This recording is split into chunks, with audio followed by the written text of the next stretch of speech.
Madhava Kunja Bihari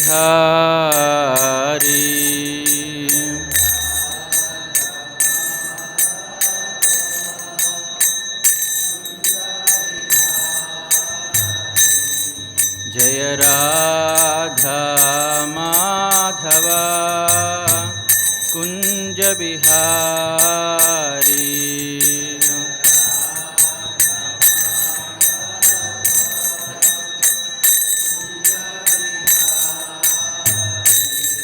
Jaya Gopi Jana Vallabha Girivaradhari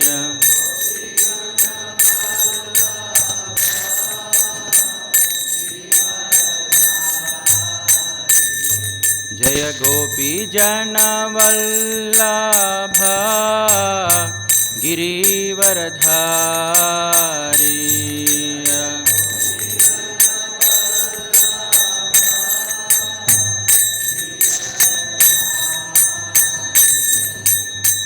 Yashodanandana Brajajana Ranjana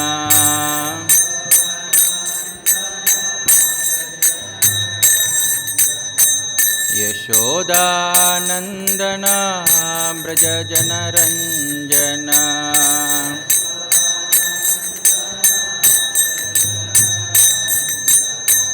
Yamuna Tira Vanachari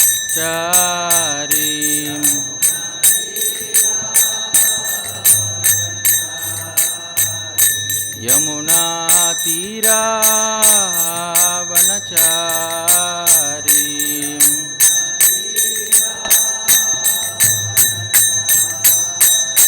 Jaya Radha Madhava Kunja Bihari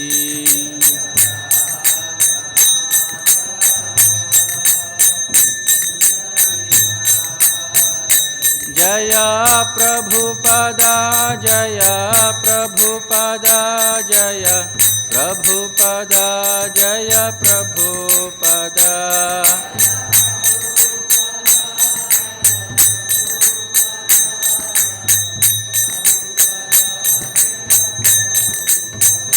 Jaya Jaya Prabhupada Prabhupada Prabhupada Jaya Jaya Prabhupada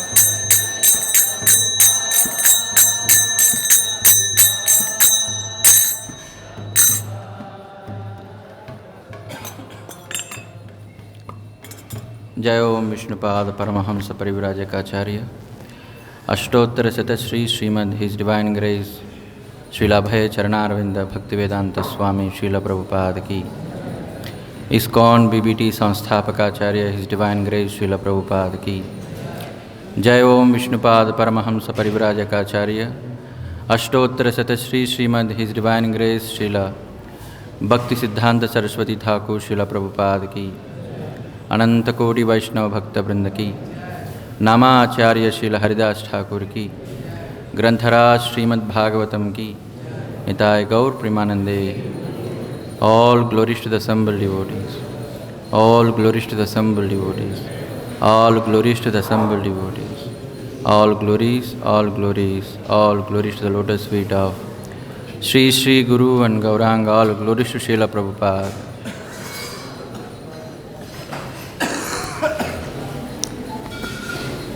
Om Namo Bhagavate Vasudevaya.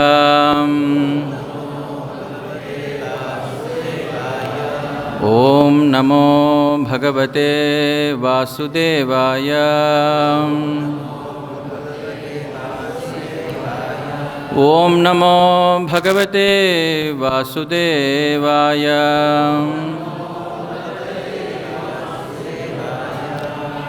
Hare Krishna. So we are reading from Srimad Bhagavatam, 10th canto, chapter 29, entitled Krishna and the Gopis Meet. We continue with shloka number 1. So we recite the first shloka. Please repeat. Śrī Bādarāyaṇir uvāca bhagavān rātṛīḥ śāradotphulla-mallikāḥ vīkṣya rantuṁ manaś cakre yoga-māyām upāśritaḥ Śrī Bādarāyaṇir uvāca bhagavān rātṛīḥ śāradotphulla-mallikāḥ vīkṣya rantuṁ manaś cakre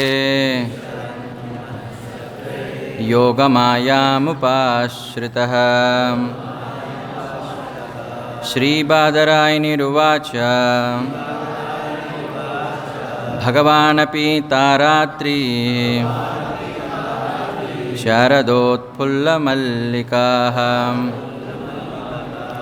vīkṣya rantuṁ manaś cakre yoga-māyām upāśritaḥ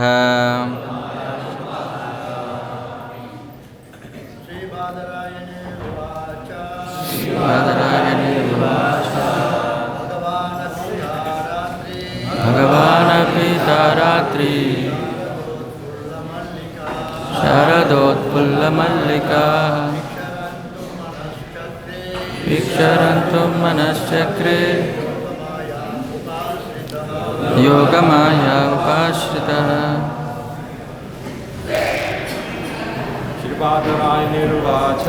Śrī Bādarāyaṇir uvāca bhagavān rātṛīḥ śāradotphulla-mallikāḥ vīkṣya rantuṁ manaś cakre yoga-māyām upāśritaḥ Matajis.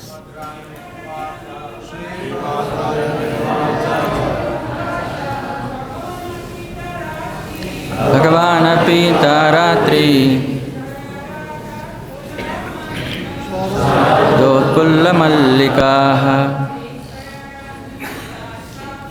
vīkṣya rantuṁ manaś cakre yoga-māyām upāśritaḥ Śrī Bādarāyaṇir uvāca bhagavān rātṛīḥ śāradotphulla-mallikāḥ vīkṣya rantuṁ manaś cakre yoga-māyām upāśritaḥ Śrī Bādarāyaṇir uvāca rātṛīḥ śāradotphulla-mallikāḥ vīkṣya rantuṁ manaś cakre yoga-māyām upāśritaḥ Please repeat. Śrī Bādarāyaṇir uvāca Śrī Śukadeva, the son of Śrīla Badarāyaṇa Vedavyāsa said, Bhagavān Krishna, the Supreme Personality of Godhead, api, although, taha, those, rātrīḥ, nights, śārada, of autumn, utphulla, blossoming, mallikāḥ, the jasmine flowers, vīkṣya, seeing, rantum, to enjoy love, manaḥ cakre, he made up his mind, yoga-māyām, his spiritual potency that makes the impossible possible, upāśritaḥ, resorting to. Translation and purport given by humble servants of His Divine Grace Śrīla Badarāyaṇa Vedavyāsa Swami Śrīla Prabhupada ki. Translation, please repeat. Śrī Bādarāyaṇi said, Śrī Kṛṣṇa is the Supreme Personality of Godhead, full in all opulences, yet upon seeing those autumn nights scented with blossoming jasmine flowers, he turned his mind toward loving affairs. To fulfill his purposes, he employed his internal potency. Purport. As we begin the famous narration of Lord Krishna's Rasa dance, a dance of love with beautiful young girls, questions will inevitably arise in the minds of ordinary people regarding the propriety of God's romantic dancing with many young girls in the middle of a full moon autumn night. In his description of Lord's Rasa dance in Krishna, the Supreme Personality of Godhead, Srila Prabhupada painstakingly explains the spiritual purity of these transcendental activities. Those advanced in the science of Krishna, the great teachers or acharyas, leave no doubt that Lord Krishna is full and satisfied in himself, free of all material desire, which is, after all, a sense of incompleteness or lack. Materialistic persons and impersonal philosophers stubbornly reject the bona fide explanation of Śrī Kṛṣṇa's transcendental nature. There is no reason to deny the beautiful reality of an absolute person able to perform absolute romantic activities, of which our so-called romance is merely a shadow or perverted reflection. The irrational insistence that the material activities cannot be a reflection of the perfect spiritual activities performed by God reflects the unimaginative emotional disposition of those who oppose the reality of Śrī Kṛṣṇa. The psychological disposition of the non-devotees, which leads them to fervently deny the very existence of the Absolute Person, unfortunately boils down to what may be succinctly described as envy.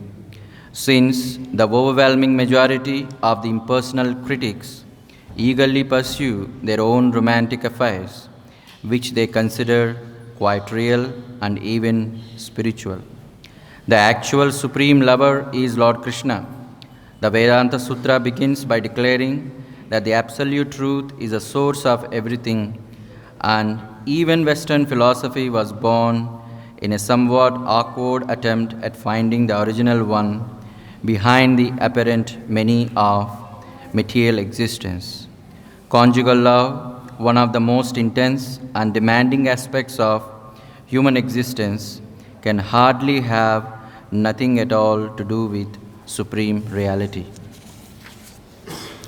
In fact, the conjugal love experienced by human beings is mere reflection of spiritual reality, in which same love exists in an absolute pristine state.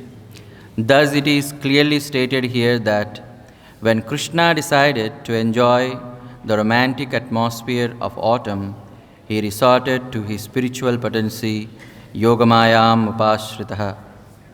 The spiritual nature of Lord Krishna's conjugal affairs is a major theme in this section of the Srimad Bhagavatam.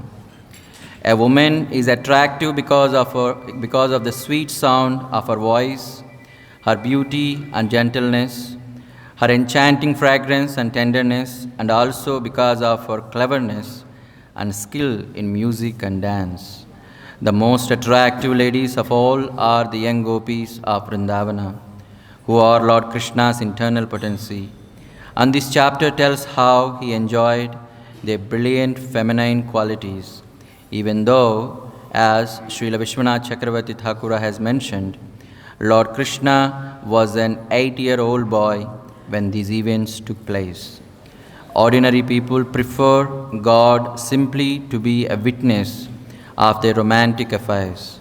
When a boy desires a girl or a girl desires a boy, sometimes they pray to God for their enjoyment. Such people are shocked and dismayed to find out that the Lord can enjoy His own loving affairs with His own transcendental senses. In truth, Śrī Kṛṣṇa is the original Cupid, and his exciting conjugal pastimes will be described in this section of the Bhagavatam. When Lord Krishna descends to the earth, his spiritual body seems to take birth and grow as he displays his variegated pastimes. The Lord could hardly allow his boyhood to pass without exhibiting the supreme loving affairs between a young boy and young girls. Thus, Vishwanath Chakravarti Thakura quotes Srila Rupa Goswami as follows: Kaishoram sapali karoti kalayam kunje viharam harihi. Lord Hari perfects his youth by arranging loving pastimes in the groves of the Vrindavana forest.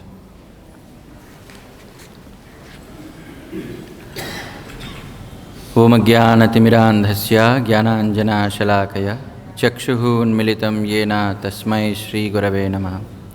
Nama Om Vishnupadaya Krishna Preshthaya Bhutale Srimate Bhaktivedanta Swaminiti Namani. Namaste Saraswati Deve Gauravani Pracharini Nirvisesha Shunyavadi Paschatya Deshatarani. Jai Śrī Kṛṣṇa Chaitanya Prabhu Nityananda Shri Advaita Gadadhara Srivasadi Gaura Bhakta Vrinda. Hare Krishna, Krishna Krishna, Hare Hare, Hare Rama, Rama Rama.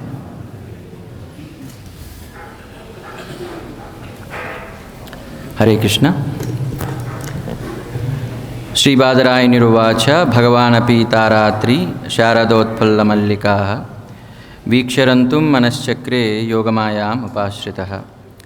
Śrī Bādarāyaṇi said, Śrī Kṛṣṇa is the Supreme Personality of Godhead, full in all opulences, yet upon seeing those autumn nights scented with blossoming jasmine flowers, he turned his mind toward loving affairs. To fulfill his purposes, he employed his internal potency. So we are continuing with the discussion initiated by His Grace Burujana Prabhu yesterday.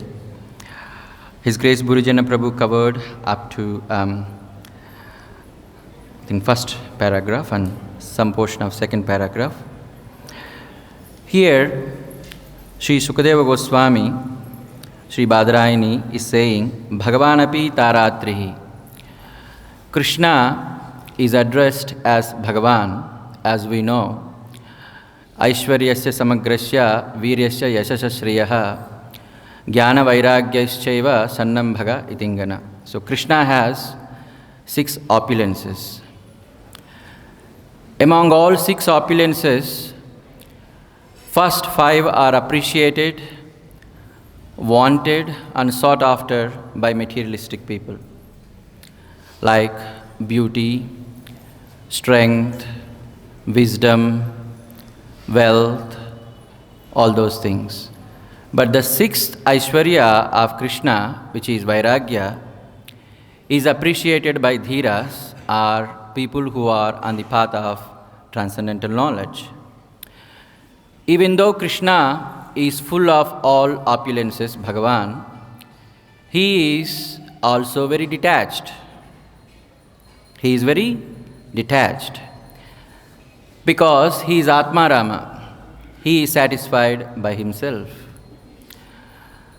And apart from all these 6 opulences, if you want to understand all these 6 opulences in the right context, we have to understand Krishna's another opulence, which is known as Bhakta-vatsalata.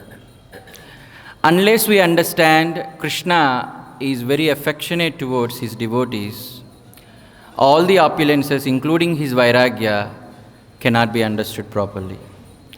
So here, Śrī Bādarāyaṇi is saying, Bhagavan api, although Krishna Govinda, is the Supreme Personality of Godhead who gives pleasure to the senses. He is desiring to enjoy with the cowhead damsels of Vrindavan. This is very esoteric and very difficult to understand, but still it is our service to Acharyas and Srila Prabhupada, who has summarized the essence of all the Acharyas' commentaries in Krishna book and his disciples presented in this verse.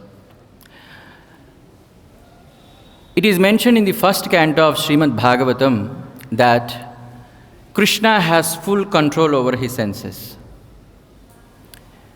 He is Jitendriya. He says, Uddama bhava pishunamalaval guhasam vridavaloka nihitam madanopiyasam sammuhya chapam prajahat pramadothamascha yasyendriyam vimatitum kukai nashekuhu. That means the queens of Dwaraka, they are so wonderful and so beautiful.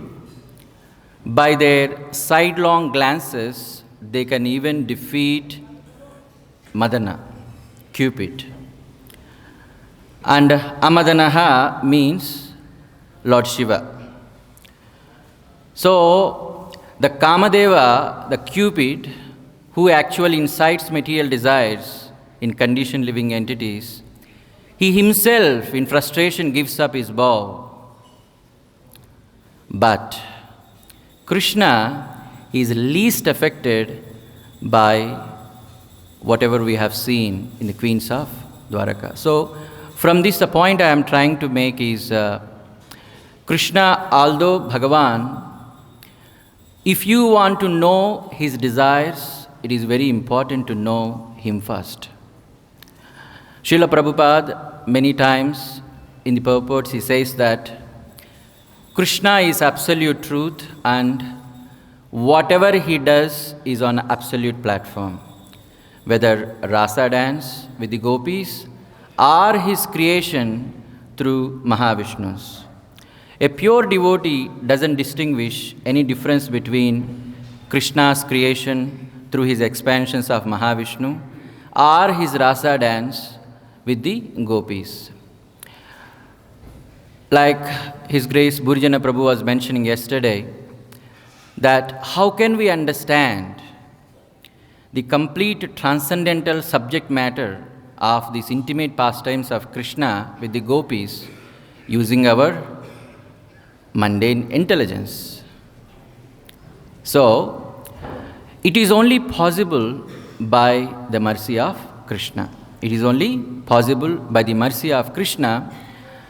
And of course, the mercy of Krishna flows through the mercy of devotee. Here, in the second paragraph, it is said, materialistic persons and impersonal philosophers stubbornly reject the bona fide explanation of Śrī Kṛṣṇa's transcendental nature.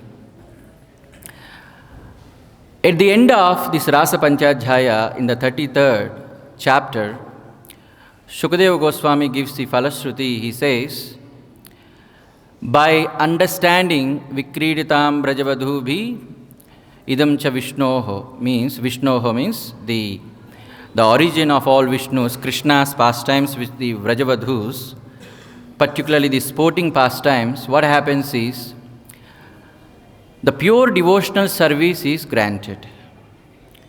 And on top of that, the Hrudroga, the real heart disease is cured. What is Hrudroga? Pumsastriya maituni bhavametam mitto hruday granthi mahu atah gruha kshetra sutapta vittai janasya mohoyam aham mameti. So this is real Hrudroga. What is that? The tendency to enjoy material desires is actually the Hrudroga, and the ultimate aspect of material enjoyment is sex.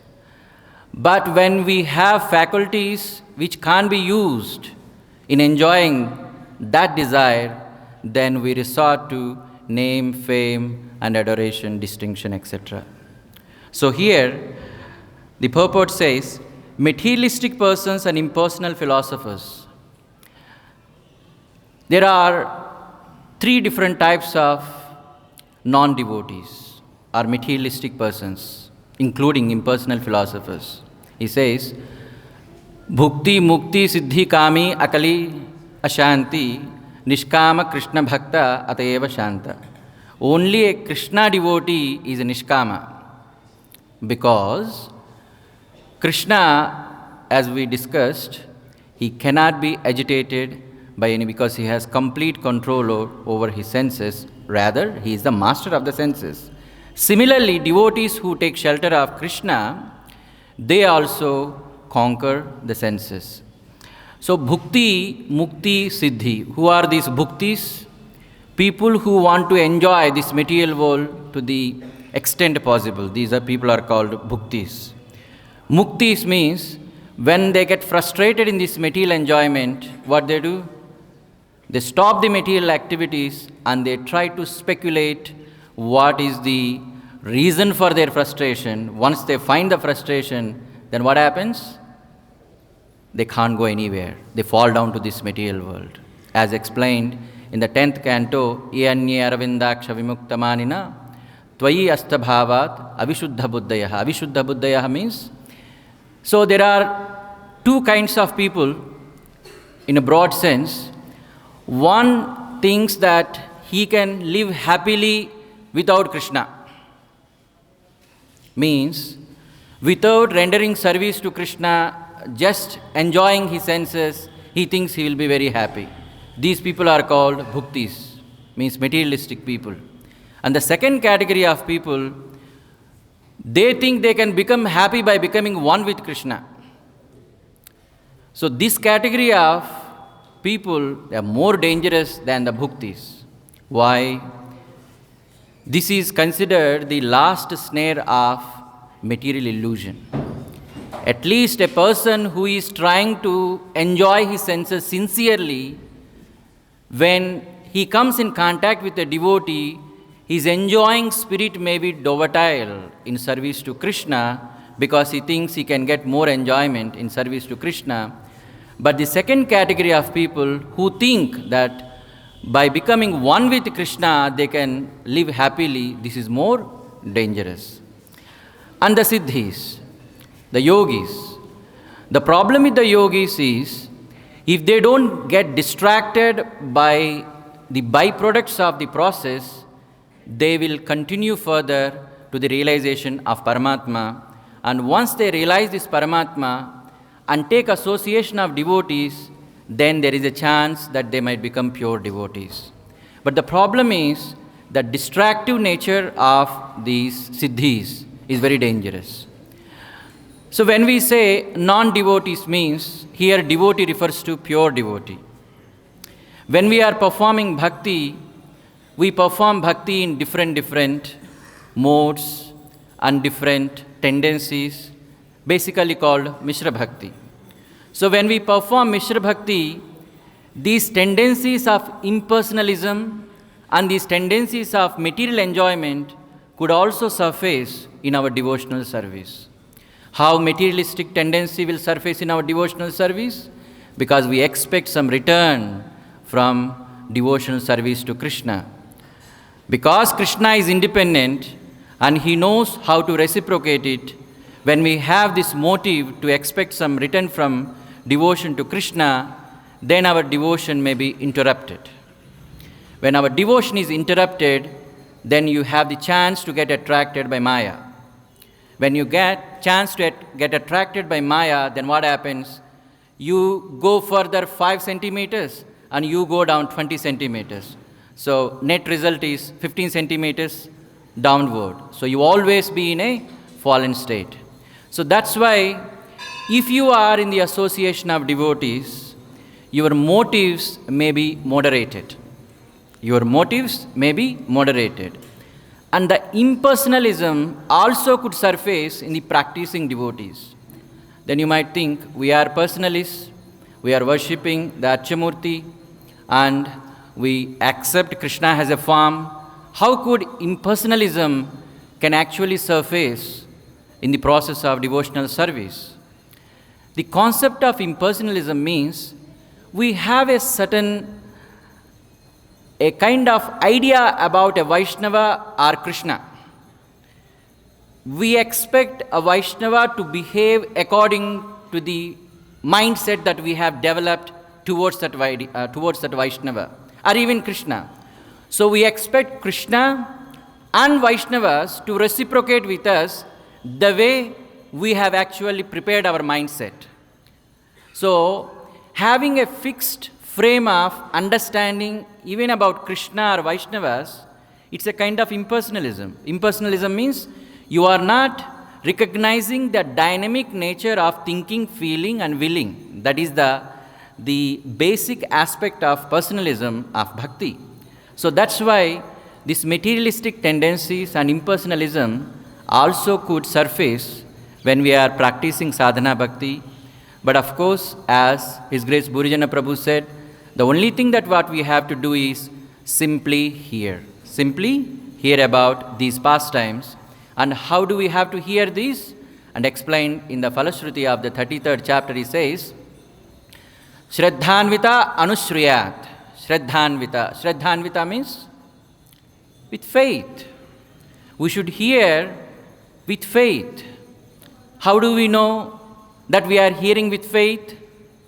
We are hearing with faith is shown when we become eager to hear about Krishna. This is called susrushashoha.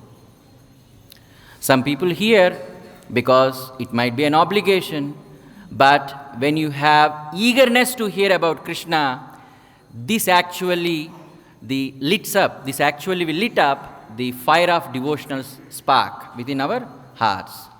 And anushrutaha. So, Shraddhanvitaha anushriyat. Anushriyat means hearing. Anushriyat means repeated hearing is important. Sometimes we hear, Nityam sometimes refers to daily, but Nityam Bhagavata Sevaya means constantly you should be hearing about Bhagavatam. So when we say constantly hearing about Bhagavatam means serving Bhagavatas. The book Bhagavatas and there are Grantha Bhagavatas. Either you read Srimad Bhagavatam or engage in the services given to you by the Bhagavatas or the spiritual master. So here the purport says, they deny the beautiful reality of an absolute person able to perform absolute romantic activities and says, this is due to the stubborn nature. So we have identified the disease, and the disease is caused due to some infections, and some of the infections are mentioned in this purport. One is called stubbornness, and the second is called envy. So in this paragraph, it is mentioned, people who are very stubborn, they don't progress on the path of devotional service. What do you mean by stubbornness? Means they have their own ideas. If those ideas are favorable for performing bhakti, well and good. But if those ideas become hindrance to your devotional service, and when they are overridden by the advices from spiritual master or authorities, then you must be malleable enough to adapt yourself to those instructions.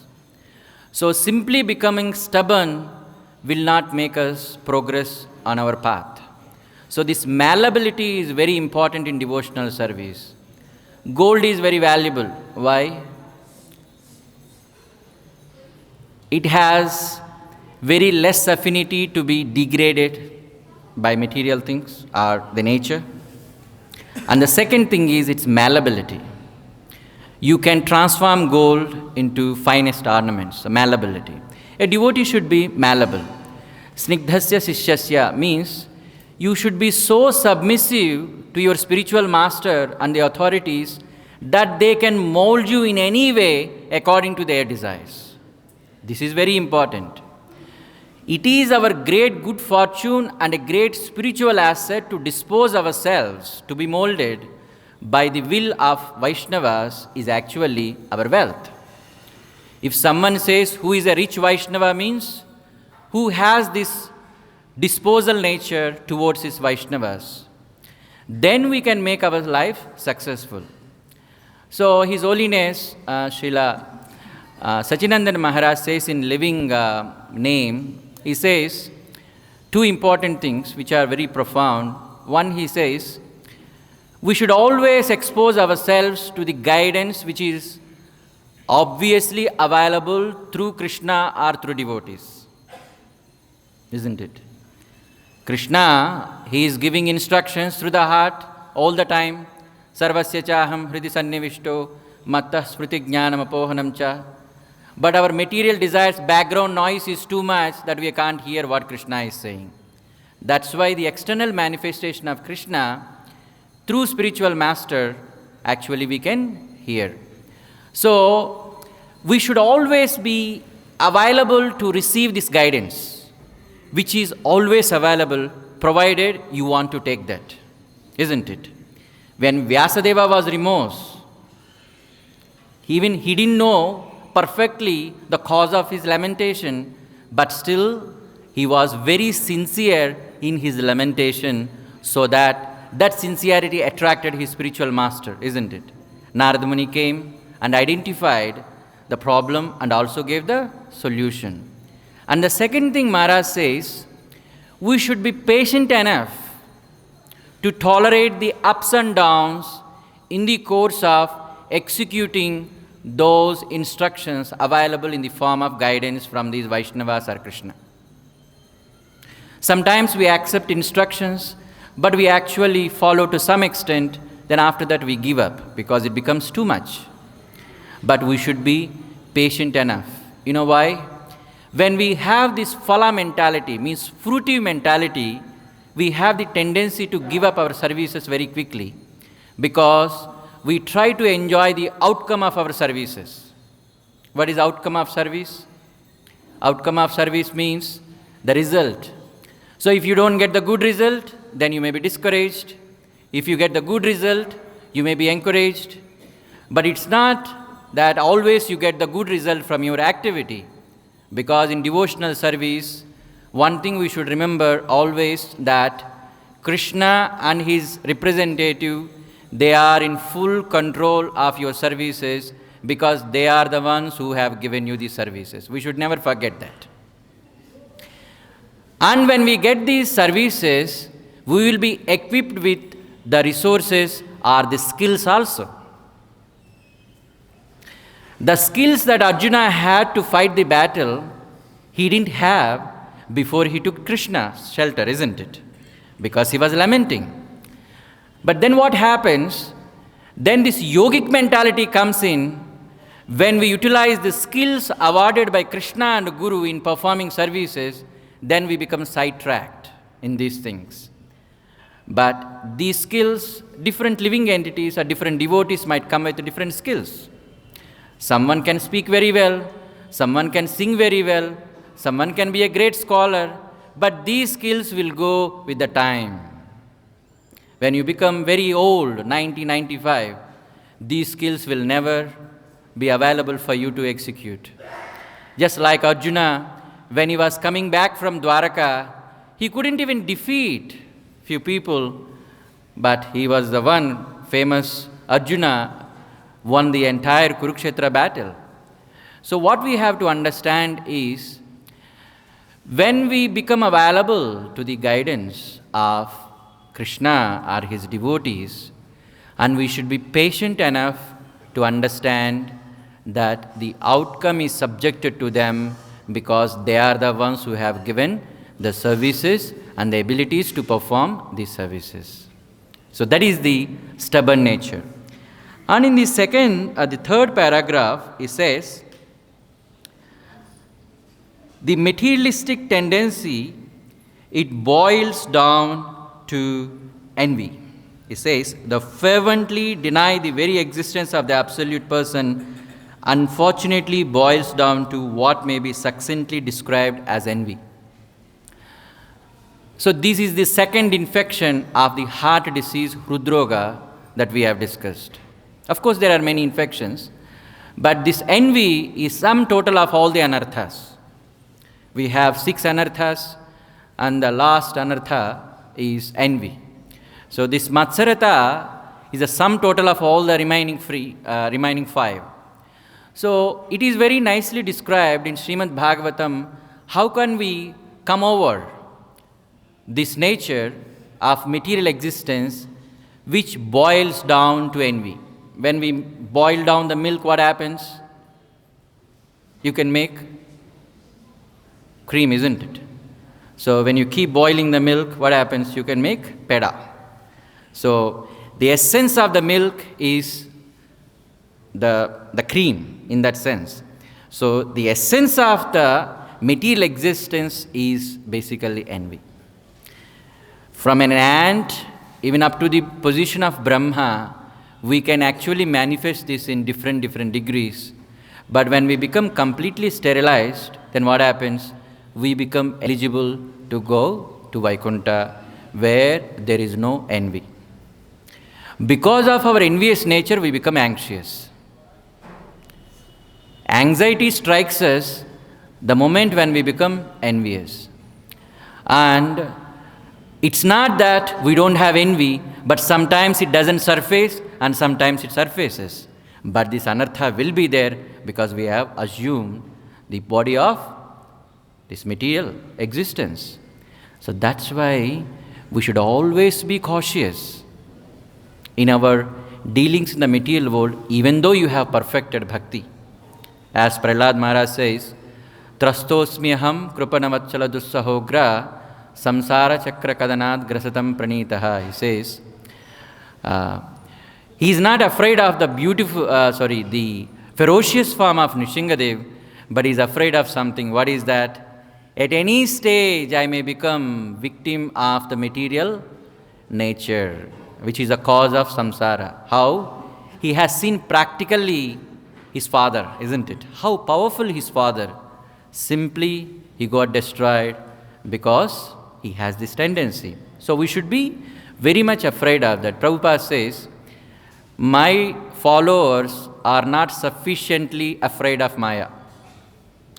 When we are afraid of Maya, we become diligent. Becoming diligent in our bhakti doesn't mean that we have more conditioning nature, that's why we are afraid of Maya. So this diligence is a symptom of our cautious approach towards Krishna's energy. That is called Maya. So then the question comes, how do we come over this? You might have read, and you might know, and you have some realizations. But when we go through the description of Vaikuntha planets, there are 2 specific ways we can try our best to implement in our lives to become free from this essence of material life, which is called Matsarata. What is Matsarata? Sridhara Swami explains, Para Utkrushta Asahanata iti Matsarata. Means you can actually go to room, close your doors, and then you write down that when some devotee is glorified in your presence, what was your response? You can genuinely put your answer, whether you are happy or whether you are not happy, or whether you are diplomatic enough to adjust your mindset that you are happy. So, as Sridhar Swami says, Para Utkrushta Asahanata, this is there in all conditioned jivas. This is there in all conditioned jivas, but actually we can have some tools to put in place. So as explained very nicely in these 2 verses, Paravatanya Bhratasarasa Chakravaka Datyuha Hamsa Shukatittiri Barhinamya Kolahalo Virameta Achitra Achiramatramuchai Brunghadipa Harikatam Ivagayamane. See? There are so many birds which can sing beautifully in Vaikunthas. You don't find crows in Vaikuntha. You find beautiful birds.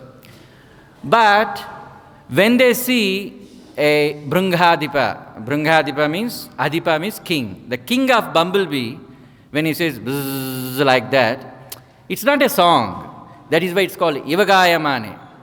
It looks like, but it is very sincere and eager to glorify Krishna.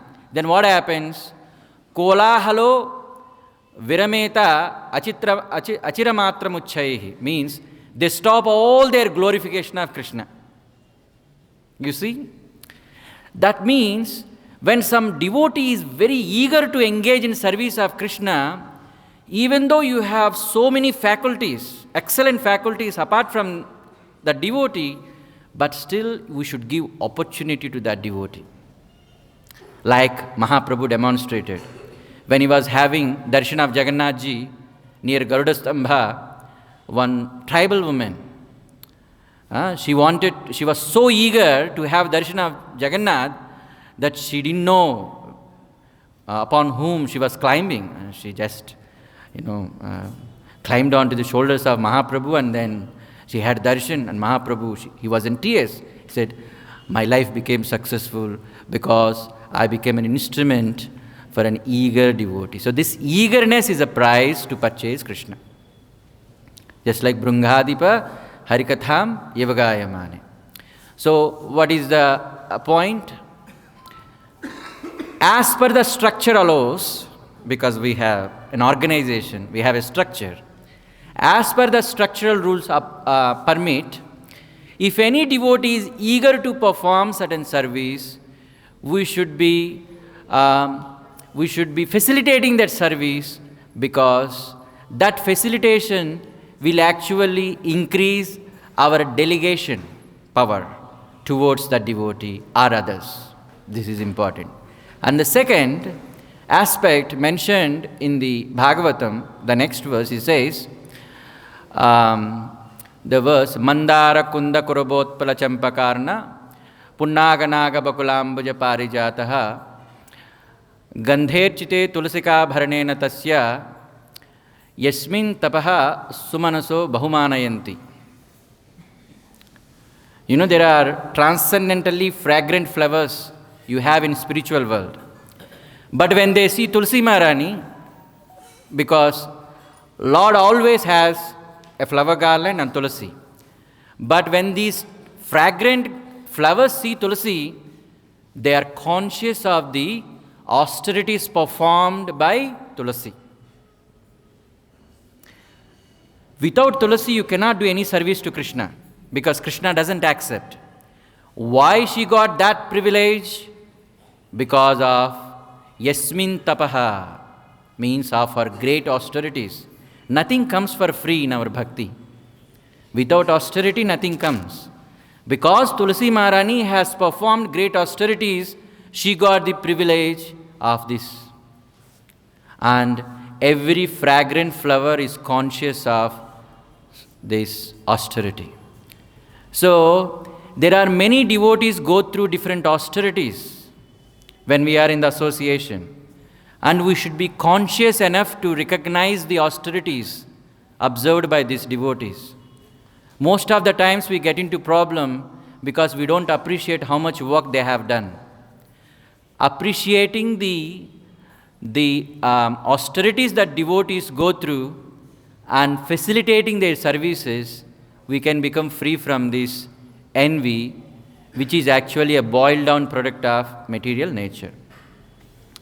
And the BBT purport goes, he says, in truth, Śrī Kṛṣṇa is the original Cupid, and his exciting conjugal pastimes will be described in this section of Bhagavatam. The question is, yes, this is the most confidential part of Srimad Bhagavatam, very difficult to understand. Just like in the 5th canto, the description of the planetary systems. Even if you read 100 times, very difficult to understand where which planet is. So there are some sections in Bhagavatam, simply read.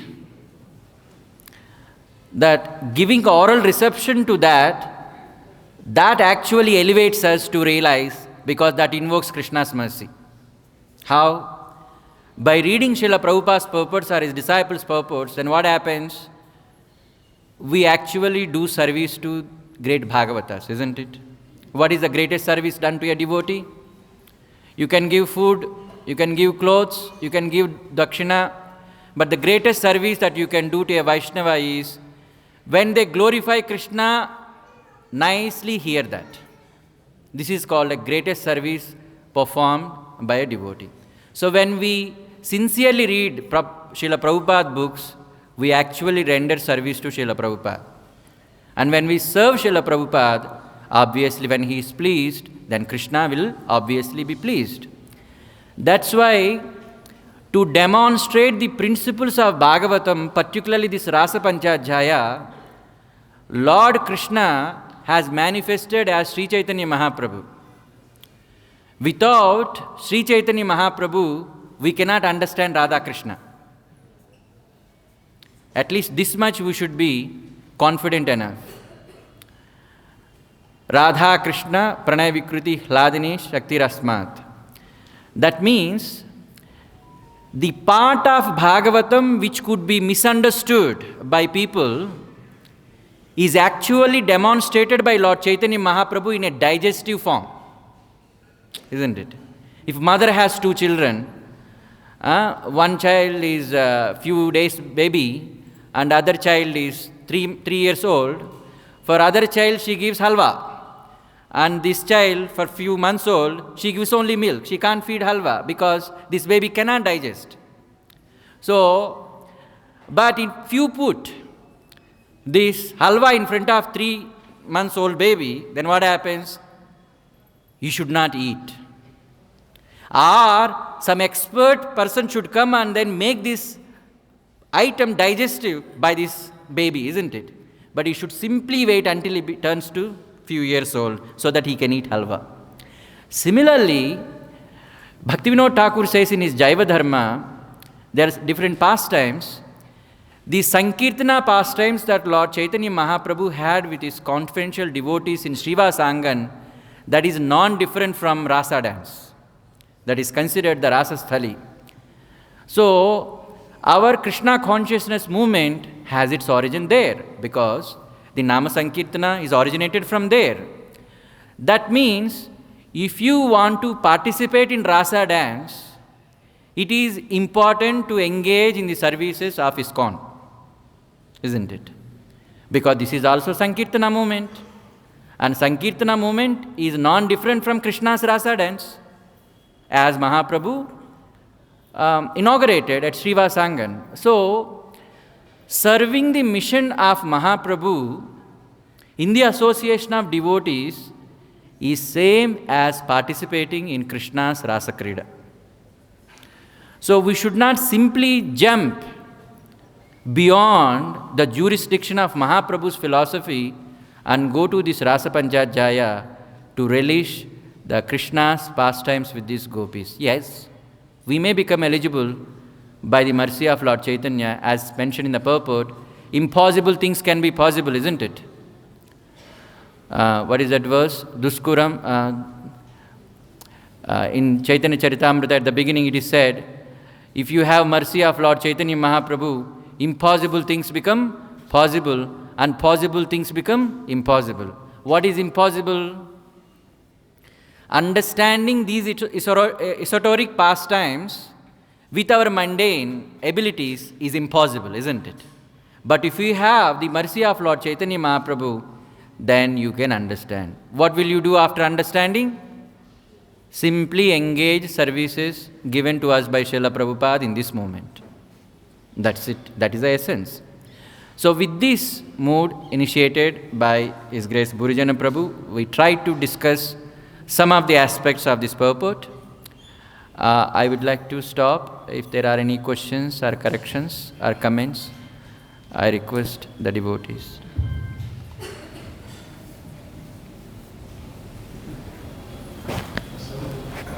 You're supposed to practice renunciation.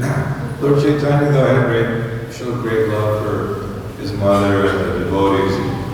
And like Raghunath Das Goswami, even though his family members were actually religious and following Vedic principles, he still had no attachment. So how much love and affection should we show for family members, at the same time keeping in mind the renunciation or not to be on the bodily platform. There seems to be a fine line there because we're trying to renounce and dedicate to Krishna, but we don't want to become personalists or callous people and not be sensitive to our family and relatives like that. So maybe you can speak a little bit about that. Thank you, Prabhu. In one of the purports, Srila Prabhupada mentions in the first canto of Bhagavatam that a Vaishnava, whether he is in Grahasthashram, Brahmachari, a Vanaprastha or Sannyasi, is a Vaishnava. But the degree of detachment is measured in terms of its formality. That means a Grahastha, he is a Vaishnava, externally he should not be detached. Internally he should develop the detachment. A sannyasi, he should externally and internally, a brahmachari or vanaprastha, particularly brahmacharis and sannyasis, they should internally and externally display this detachment. So, the strength of detachment is measured in terms of its formal acceptance of this renunciation. So that's why we can be mad within, but we should make sense outside. So this is what Mahaprabhu told to Raghunath Das Goswami. You go back. Act in such a way that no one recognizes you, that you are, very detached. It's just like a maid servant. Or, maid servant, when she goes to work at other places, she works exactly the same way, but she's not affected by those dealings. So, when we have family and we have other dealings, particularly in the association of devotees, there is a limit where we need to show our detachment, because showing detachment over a limit can also be termed as irresponsibility, isn't it? Or evasiveness to render that service. When it becomes too much, you just say that I'm very detached, I don't want to do anything because I'm too humble to do that. So, yes, there is a fine line exists where or to what point we should show this detachment, but certainly for householder, internally he should be detached, but externally he should maintain some attachments, because those attachments will purify his devotional service eventually. So that's my realization, Prabhu. Hare Krishna. In the beginning of your class, you were mentioning that we as individuals and disciples or aspiring disciples, we are not alone. And the spiritual master is going to mold us into whatever he desires. So, because all of us are in different levels of ignorance, how do we know that the spiritual master that I have chosen is going to be beneficial? There are in Vrindavan thousands of so-called gurus, and in India there are even more, and they are collecting thousands and thousands and thousands of vulnerable individuals, and their aspiration is to become spiritually enlightened. But how do we know that the one that we have selected is our guru, and we begin to follow his instructions, is the correct guru?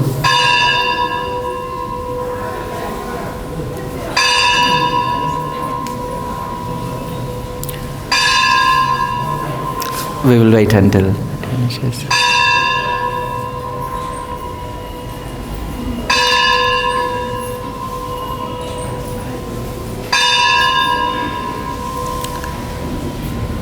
So, Prabhuji, if I understood your question, that there are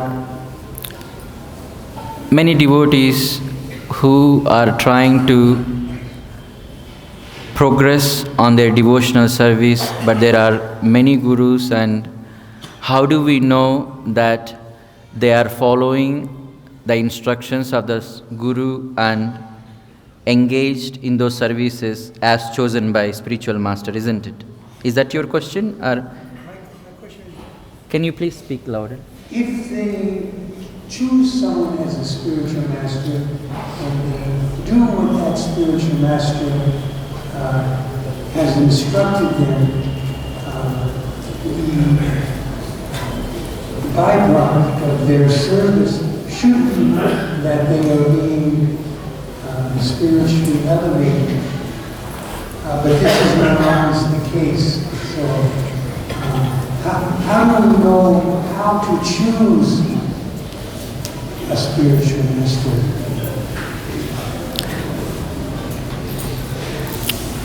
So how do we choose a spiritual master? He should be coming in the proper disciplic succession. But we have one privilege within ISKCON established by Srila Prabhupada, that we have clear guidelines how to choose a spiritual master. And after choosing spiritual master, we also have many systems in place in this institution to have the checks and balances so that the services that we render within this organization are ultimately aimed at pleasing the founder Acharya Srila Prabhupada. So, how to choose a suitable spiritual master? It's a very big question. But in ISKCON, we have a clear guidelines because he should be coming through proper sampradaya, and we have all these principles in place. So, but if we want to answer this philosophically, Rupa Goswami gives in his next of instruction, we should choose a spiritual master who has claimed the victory over all his urges. He should have complete control over his senses, that's the first. And the second, he must be coming through proper disciplic succession. And the third, he should be a Naishtika Krishna Bhakta. So these three things are, in broad sense, to choose who should be the spiritual master. Okay. What was Krishna's instructions to Arjuna in this regard? What's that? What's that? My question is, Krishna instructed Arjuna in a proper way to choose a spiritual master. So Krishna told Arjuna, must approach a bona fide spiritual master and inquire from him submissively, and then render service unto him, and the results of rendering service to the spiritual master is that he will impart knowledge to you. And this knowledge, of course, is the key to making progress in spiritual life. However, when it says one must approach a bona fide spiritual master, if we are fortunate enough to find a bona fide spiritual master, and we begin to render service to him. So what kind of service is that we render? That service must be uncontaminated. It must not have any ulterior motives for rendering service in order to obtain tista or to obtain wealth. And then, if we can do this, then the spiritual master's knowledge will actually be clear, and we render that service, and we will get the reward, which is advancement of spiritual life. So just accepting a spiritual master, but harboring doubts or not rendering pure, unadulterated service to that guru, you will not be in progress.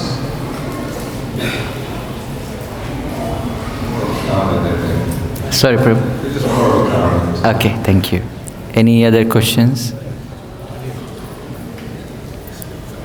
Yes. Hello? Hare You Krishna. were speaking about envy. So as we understand, envy is when you desire something that somebody else has. Is there any other meaning for envy? When we hear the word envy, we should give that. Like when we think that others are envious of us. Well, usually we understand, understanding is envy is they want something that somebody else has.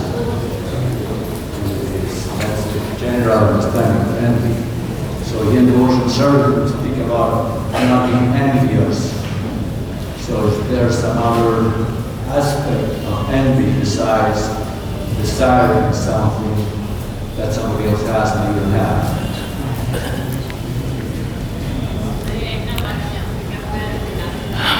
Our envy starts with we becoming envious of Krishna. We become envious of Krishna in direct way and indirect way. Indirect way means claiming proprietorship of whatever we have got and controlling spirit and enjoying spirit are the ways by which indirectly we are becoming envious of Krishna. You know why? Krishna says in 529, he says, Bhoktaram yagyatapasam sarvaloka maheshwaram. He says, Suhrudam sarvabhutanam gyatva shanti muchyati. So this is the indirect way of becoming envious of Krishna. And when we become completely materialistic, that envy towards Krishna will reflect in other platforms, on other platforms like other living entities. And the direct envy is we become envious of Vaishnavas. This is the worst part of envy, which is a direct exhibition of envy towards Krishna, which is through Vaishnavas. Hiranyakashipu knew Vishnu is bhagavān, but he didn't have proper understanding of Lord. See, materialistic people, they always want glorification from others. But there is a section of people who are devotees, they exclusively glorify Krishna and Vaishnavas, not materialistic people. When these materialistic people come in contact with such devotees, when they don't glorify these materialistic people, and when they glorify Krishna, then these materialistic people, they become envious of Vaishnavas and they also exhibit their direct envy towards Krishna. This is very dangerous. That becomes Vaishnava aparadha. So envy manifests in different ways.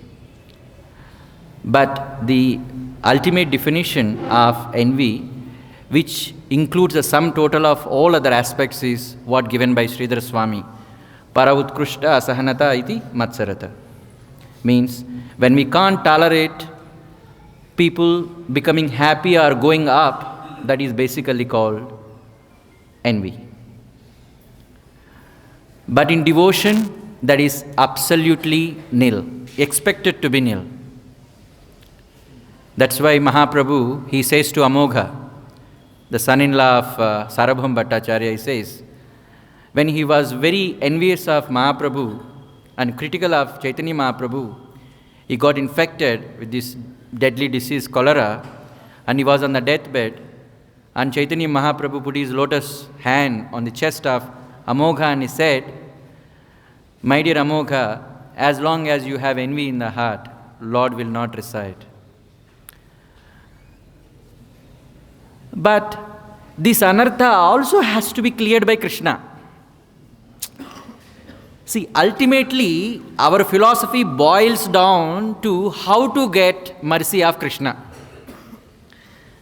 The mercy of Krishna will flow through a gradient, and the angle of gradient is up to you. You understand? The water flows from high gradient to the low gradient. The steeper the gradient, the quicker the water flows. So it is up to us to create that gradient. What is that? Śrī Kṛṣṇa Chaitanya Prabhu Daya Karo More Tuma Bina Ke Dayalu Jagata Samsare Patita Pavana Hetu Tava Avatara Mosama Patita Prabhu Napai Beara. My dear Lord, you are descended to reclaim the fallen souls. Are you looking for customers? I am the best customer because I am the most fallen. It looks very simple, but it's very, very difficult to claim ourselves very fallen. In Kali Yuga, it is so difficult, we can be proud of our own humility. Isn't it? Because this is the nature of this Kali Yuga. So what we have to do is, Shraddhavan Anusruyat, repeatedly, incessantly, chanting Krishna's names is the only way by which all anarthas will go away. There is no other chance, no other chance, and no other chance. All these aspects of bhakti or philosophies that we discuss should enable us to nicely chant the holy names of Krishna in a mood of surrender. So that is real way of getting out of this envy. Thank you. Any other question? Mataji, yes.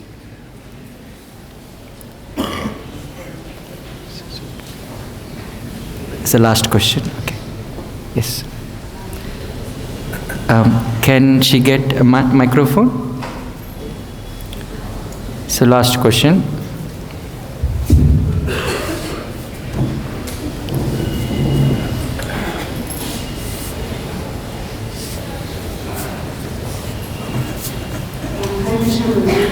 My question was also related to envy.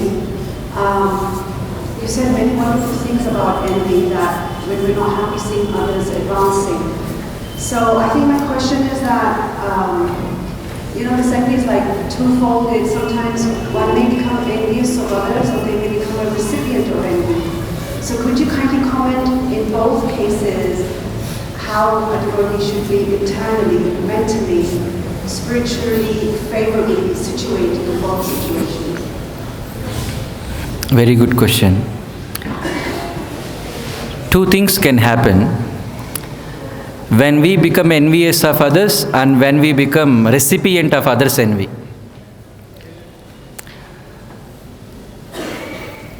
Actually, to become envious or not, it is our choice.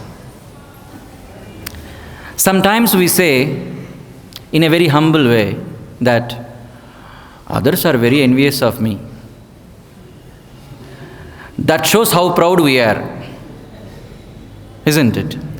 We think we are great, and then artificially we think that by seeing my greatness, people are very envious, and whenever we get some companions, we complain that, see, I'm doing nothing, but still people are envious of me. Why they should become envious of you, unless you think you are very great? So this is when you become recipient of others' envy. This you can avoid it. This you can avoid by cultivating this mindset that I'm not so great that others should be envious of me. I'm very fallen. And the second, when you become envious of others means, I have already explained in the class, the two ways. One, encouraging the eager devotees, even though you don't like, and appreciating the good qualities in others. So, by appreciating the good qualities that every Vaishnava has, and encouraging the eager devotees whom even we don't like, there are many ways, but broadly these two ways can help us to look after when we become envious of others. Can I ask a bit more further on the first part? So say for instance, you're seeing that somebody is becoming an obstacle in one's devotional service due to envy. The other part I appreciate. I think as devotees we have that understanding that when you do this, 3 fingers are pointing to your own self. But say if that envy is manifesting as an obstruction in your service, so they're trying to impede your service. Actually, my question was then how should one deal with that? One should be abstaining from that. What happens is, if we are not immune to this material contamination called envy, when others are so-called genuinely envious of you, whether they are envious of one, but you feel that they are envious of you, and that is causing obstacles on your path of bhakti, then what we have to do is, we have to keep away from that. Because bringing water and oil will not help us. Keeping water, you can bathe. Keeping oil separately, you can fry pakoras. You can use it nicely. So keep those 2 things separately, but don't mix these 2 things. Until we become immune to face even those envious people, even though they create problems. So until that time, we should make we should have this approach of distancing ourselves. Yes, you have any further things? Sorry. So because we also hear about this Nanda Saraswati Thakur's disappearance day was there the other day, and Prabhuji very beautifully explained his instructions. And the last instruction was never give up your service. So I think that's my final tiny point, that should one give up the service, or they should still try to do the service? Very good question. In that case, you should seek guidance from senior devotees and higher authorities. They will facilitate your service, which can be done by you. So, taking guidance from senior devotees and authorities, they will facilitate the service if you have sincere desire to continue that service. Okay, so with this we conclude our discussion. So, Granthara Srimad Bhagavatam ki, Śrīla Prabhupada ki, Nitaya Gaur Premanande.